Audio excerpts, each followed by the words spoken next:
Bonsoir, donc nous recommençons avec le livre 13 histoires à lire avec ton doudou.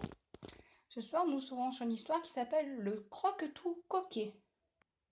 Donc, comme vous pouvez le lire, Le Croque-Tout Coquet de Christine Paluy et de Céline Udrissier, c'est une histoire qui ne fait pas peur du tout. Donc, les enfants, vous pouvez vous détendre avec votre doudou, et puis vous aussi, les papas et les mamans. Prenez votre doudou et il n'y a plus qu'à écouter. Oui, oui, les papas et les mamans, je suis sûre que vous avez un doudou. Allez. Noé et Fanny sont assis devant leur assiette. Ils font une drôle de tête. Ils boudent, ils rouspètent. Tati Liette leur a préparé des épinards au jambon. Non, hurle Fanny. Les épinards, c'est pas bon. C'est vrai, continue Noé, c'est de l'herbe. On n'est pas des moutons. Le doigt de Tati Liette se lève comme une baguette. Si vous ne mangez pas, le croque-tout viendra. Dans son gros sac, il vous emportera et ensuite il vous croquera. Tati Liette sort dans le jardin. Les enfants restent seuls. Ils montent sur la table pour chanter en levant les bras. Le croque-tout n'existe pas, croque-tout, croque-tête, tu es tout fou et tu es trop bête. Ils rigolent, ils dansent, ils s'amusent. Quand soudain, derrière eux, une grosse voix grogne. Vous parlez de moi? Fanny et Noé se retournent. Horreur! Un bonhomme violet est debout, bras croisés, devant la porte fermée. Il a un nez crochu, des oreilles pointues et un gros sac ventru. Les enfants hurlent en sautant sur la table. Alerte! C'est le croque-tout! Eh oui! ricane le croque-tout en ouvrant grand son sac. Allez, oust! Je vous emmène. Je vous mangerai sucré avec de la crème. Noé et Fanny appellent Tati Liette, mais elle n'entend rien.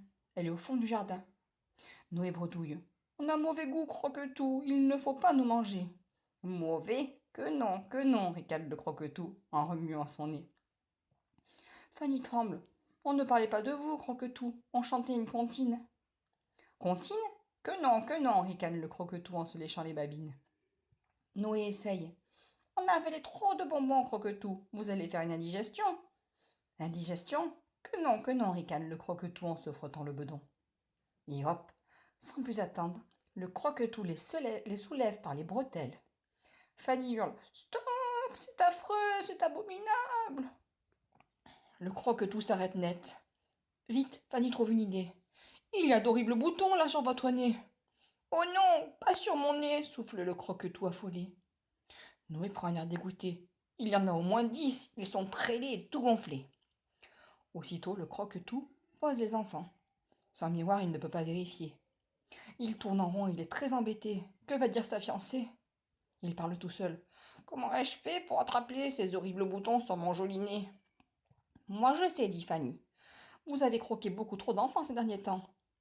C'est vrai, ajoute Noé. Il ne faut pas vous étonner. Manger les enfants à la crème à force, ça pose des problèmes. Le croque-tout est de plus en plus inquiet. Il gémit. Vous croyez? Et comment me soigner? C'est Noé qui répond. Facile, voici la solution. Il faut manger beaucoup d'épinards au jambon. Aussitôt, Noé et Fanny lui tendent leur assiette. Le croque-tout roule de grands yeux en prenant la cuillère. Une bouchée, 2 bouchées, ça y est, il a tout avalé. C'est bon à mon style. Est-ce que j'ai encore des boutons? Plus aucun, répond Fanny. Mais attention, ne croquez plus ni fille ni garçon. Sinon c'est sûr les boutons reviendront. Le croque-tout sourit. Ah ça non, plus jamais, promis juré. Il ajoute en caressant son nez. S'il vous plaît, pourriez-vous m'appeler lorsqu'on vous donne des épinards au jambon?